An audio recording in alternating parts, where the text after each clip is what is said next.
Hai semuanya, balik lagi sama calon sarjana. Kalian tuh sering heran gak sih? Kenapa efeknya jelek nih, ceritanya ngaco, tapi sinetron di Indonesia itu nggak pernah bungkus dari zaman dulu guys. Nah, jawabannya karena itu disengaja ya. Ada formula manipulasi psikologis yang dipakai sama stasiun TV buat mengunci otak penontonnya. Dan hari ini kita bakal bongkar semuanya ya. Hai, gue Andre, yuk kita bahas. Penjelasan awal.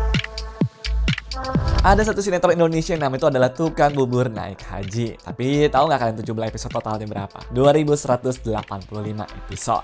Nah, faktanya nih kalau kalian tuh tonton nonstop dari awal sampai akhir, yang satu episodenya tuh 1 jam penuh, teman-teman tuh berarti butuh 91 hari tanpa tidur buat ngabisinnya loh. Itu artinya 50 kali lebih panjang daripada Game of Thrones. Dan Tukang Bubur ini bukan satu-satunya guys. Cinta Fitri pun juga tembus 1000 plus episode. Anak Jalanan 810 episode. Ikatan Cinta yang masih tayang sampai dengan tahun 2025 kemarin pernah pecahin rekor tuh rating 12,9 alias rekor tertinggi se-Indonesia.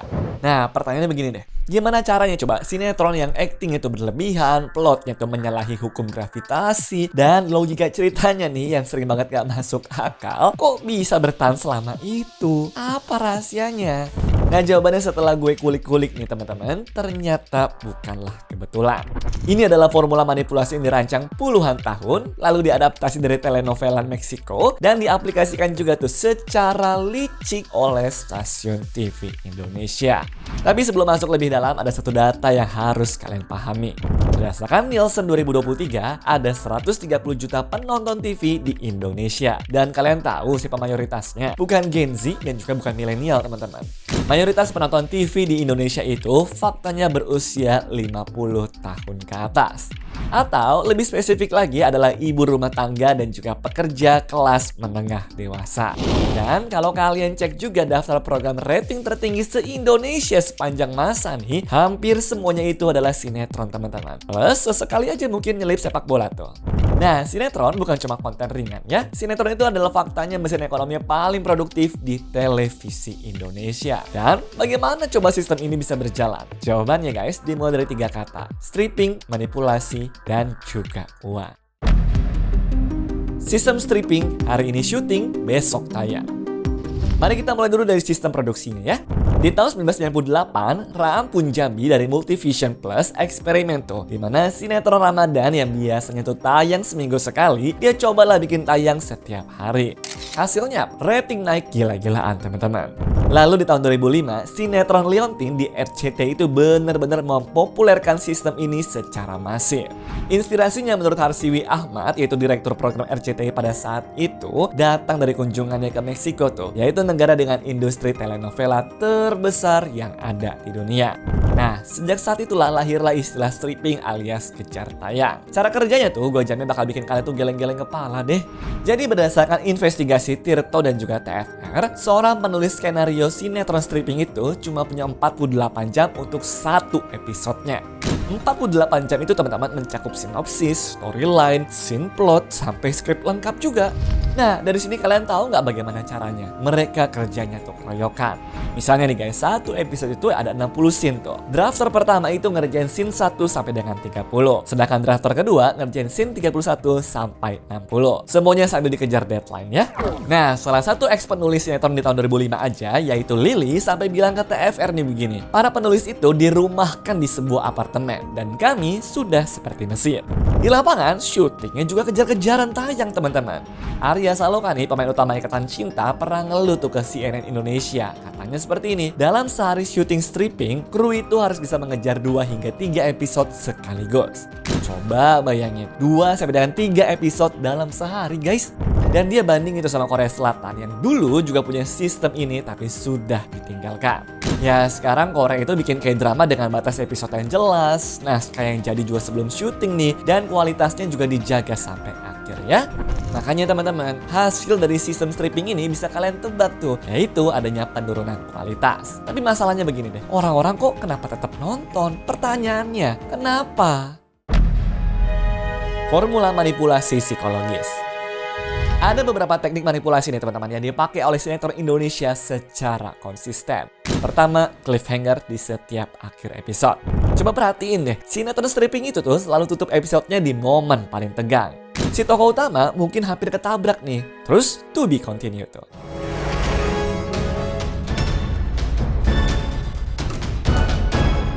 Atau surat rahasia hampir kebaca sama antagonis, lalu to be continued juga. Ini teh apa, Mak? Atau dokter ngomong begini, saya punya kabar buruk, malah iklan. Di sini saya lihat dalam kandungan Bu Yasmin ada 2 janin. Nah, ini guys, faktanya adalah teknik klasik telenovela Meksiko dan secara neurologis tuh memang efektif banget. Jadi otak manusia itu tuh punya kecenderungan namanya adalah Zeigarnik Effect, atau kita tuh lebih ingat sama hal yang nggak selesai dibandingkan yang sudah selesai. Cliffhanger ini jadi itu seperti hutang emosional yang harus kita tagih besok malamnya. Make sense lah ya sampai sini? Oke, yang kedua, dunia hitam putih ekstrem. Karakter sinetron Indonesia tuh rata-rata cuma punya 2 mode doang tuh. Antara jadi malaikat banget nih, atau jadi setan banget. Si baik itu pokoknya selalu ikhlas deh, walaupun ditampar 50 kali. Sedangkan si jahat itu sudah jutek dari adegan pertama, terus ditambah juga sama soundtrack ominous setiap kali masuk frame-nya kan? Nggak ada tuh karakter yang abu-abu, nggak ada yang kompleks, atau juga punya motivasi nuance gitu teman-teman. Nah, tapi kenapa kira-kira nih menurut kalian? Ya, karena penonton itu tuh nggak perlu mikir. Sinetron didesain biar kita tuh bisa ngikutin sambil masak, sambil setrika mungkin, atau juga sambil ngerumpi sama tetangga. Kalau karakternya tuh kompleks, ya penonton kelewat dialog 10 detik aja udah bingung kali. Ketiga, penderitaan protagonis sebagai senjata empati. Tokoh utama sinetron Indonesia pun rata-rata nih harus mengalami difitnah, dikhianati, kehilangan ingatan, kehilangan keluarga, kecelakaan, koma, tuker bayi, kena kutukan lah, jatuh miskin lah, lalu naik kelas tuh di mana semuanya itu dijejelin dalam 200 episode pertama. Penderitaan ini guys faktanya memicu respon empati di otak penontonnya yang pada akhirnya nih bikin mereka tuh merasa terikat secara emosional sama karakternya. Ya kalau ibaratnya sudah investasi 100 jam waktu buat nonton penderitaan si Andin di Ikatan Cinta, ya masa mau berhenti sebelum dia tuh happy ending? Yaitu Sangkos Fallacy dong. Keempat, plot armor dan Deus Ex Machina. Karakter utama itu nggak bisa mati kecuali aktornya yang minta keluar. Tapi gimana kalau ada konflik, nggak ada solusi rasional tuh? Nah bisa aja nih guys, tiba-tiba muncul karakter baru yang punya solusi tuh. Terus kalau aktor utamanya bermasalah gimana? Ya karakternya dimatiin, yang mana ini tuh seperti yang terjadi sama Mat Solar di Tukang Bubur Naik Haji, yang karakternya itu tiba-tiba meninggal di episode 1000. Cerita harus jalan terus lah pokoknya. Yang kelima, episode awal tuh sebagai umpan. Sinetron itu bisa direncanain awalnya cuma 30 episode. Kalau ratingnya buruk, ya tamat lah udah. Kalau ratingnya bagus, diperpanjang tuh teman-teman. Iya diperpanjang lah gitu terus sampai akhirnya aktor utamanya tuh capek. Terus naskahnya sudah ngarang kemana-mana dan juga penontonnya juga mulai protes. Tapi pada tetap nonton. Ya tapi kenapa? Balik lagi guys, karena mereka tuh sudah keburu sayang. Bisnis dibalik semuanya. Sekarang mari kita ngomongin yang paling fundamental tuh, yaitu adalah uang. Rating Nielsen Indonesia secara langsung menentukan harga slot iklannya. Satu slot iklan 30 detik itu di jam prime time saat tayangan sinetron rating tinggi nih bisa 80 juta rupiah sampai 150 juta rupiah teman-teman. Nah dalam satu episode 1,5 jam ada slot iklan total sekitar 15 sampai dengan 20 menit ya. Itu artinya 30 sampai dengan 40 slot per episodenya. Ya kalau di rata-rata satu episode rating tinggi nih bisa hasilin 3 sampai dengan 5 miliar dari iklan saja. Sementara biaya produksi sinetron stripping gimana? Ya karena sistemnya tuh keroyokan dan juga kejar tayang, biaya produksi per episode pun bisa ditekan sangat rendah teman-teman. Margin keuntungannya jadi gila banget kan? Dan demografinya juga sangat-sangat untung. Penonton sinetron itu tuh didominasi sama ibu rumah tangga umur 30 tahun ke atas, yaitu pengambil keputusan pembelian di rumah. Mau jual skincare, deterjen, mie instan, susu anak, suplemen kesehatan nih, atau bahkan voucher e-commerce segala, semuanya bisa guys. Jadinya sinetron tuh ya adalah platform paling efektif buat ngehit demografi ini. Bayangin aja guys, iklan bumbu micin yang kalian tuh ledekin sebagai produk lebay, mereka tuh bisa jualan miliaran setiap bulan justru karena slot iklan sinetron. Stasiun TV nggak ada insentif sama sekali tuh guys untuk ngubah formula ini. Ya ibaratnya nih, ngapain coba ngubah sesuatu yang sudah menghasilkan miliaran rupiah kan? Selama penonton 50 plus tadi itu belum sepenuhnya pindah ke YouTube ataupun Netflix, ya sinetron tuh akan terus ada. Dan tebak dong, siapa sih yang paling lambat migrasi ke streaming? Iya teman-teman, generasi yang sudah terbiasa nonton TV dari era sidul anak sekolahan. Dari sini guys, pesan kerasnya tuh ya bukan sinetronnya yang menyesuaikan penontonnya. Penonton yang sudah lama lah yang disesuaikan dengan sinetronnya. Selera mereka sudah dibentuk selama 30 tahun untuk menerima formula ini sebagai normal ya. Naikin standar tontonan itu malah jadi uphill battle teman-teman, yang nggak ada satupun PH nih ataupun stasiun TV mau bayar. Sedih ya kalau dipikir-pikir. Closing plus refleksi. Jadi guys, balik lagi ke pertanyaan awal. Kenapa sinetron Indonesia itu begitu buruk tapi tetap bertahan? Jawabannya ada 3 lapis. Lapis sistem yang mana adalah stripping untuk menciptakan produksi dengan cepat dan juga murah. Lapis yang kedua adalah lapis psikologi tuh. Itu adalah formula cliffhanger, hitam putih, penderitaan protagonis, plot armor, dan semuanya tuh diatur biar penonton itu terikat secara emosional.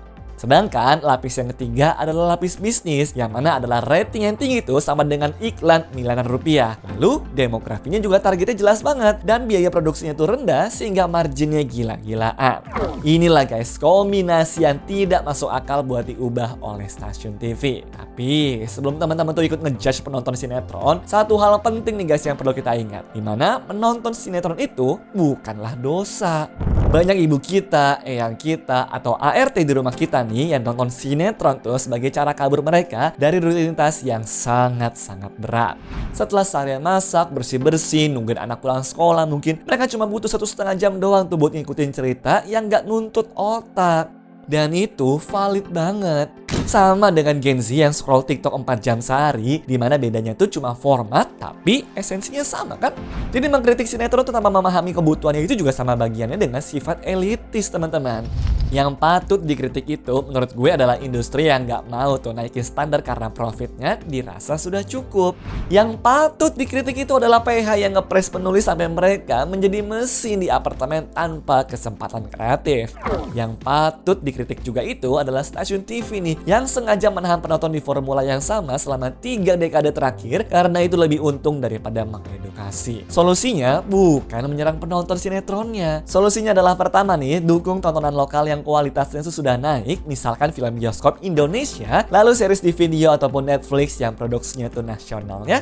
Pendulum kan faktanya bisa bergerak kalau market kita kasih sinyal tuh teman-teman. Kedua, ajak orang tua ataupun eyang kalian tuh untuk eksplorasi alternatif lainnya. Banyak kayak drama yang dialih bahasakan kok, drama Turki mungkin, atau film Indonesia tuh yang berkualitas yang temanya nggak jauh dari kehidupan keluarga ya. Ketiga, KPI itu ada teman-teman. Kalian bisa lapor kalau ada tayangan yang konten itu berbahaya secara nyata ya. Tapi jangan lapor kalau cuma karena tayangan itu lebay teman-teman. Ingat ya guys, sinetron itu survive bukan karena penonton itu bodoh. Sinetron itu survive karena ada pasar besar yang nggak terlayani sama tayangan kualitas dan ada industri yang mahir banget mengeksploitasi pasar itu ya. Memahami sistemnya ini faktanya teman-teman adalah langkah pertama buat kita tuh nggak ikut terjebak di dalamnya guys. Yang menjadi pertanyaan terakhirnya nih buat kalian semua, keluarga teman-teman masih ada yang setia nonton sinetron? Kalian sudah pernah coba belum ngajak mereka tuh diskusi soal alternatif tontonan? Atau kalian yang justru jadi penonton diam-diam sinetron favorit ibu kalian tuh teman-teman? Share di kolom komentar dan juga jujur aja ya. Gue tahu kok guys dari teman-teman di sini tuh ada yang ikutan nonton Ikatan Cinta walaupun pura-pura cuek kan? Yang intinya guys, kalau video ini ngebuka mata kalian, jangan lupa kasih like, subscribe, dan juga share ke teman-teman kalian yang suka komplain soal sinetron tapi belum paham sistemnya ya. Sampai jumpa lagi di video-video selanjutnya. Bye-bye. Anyways, cukup sampai di sini ya guys video hari ini. Sampai jumpa di video selanjutnya. Dah.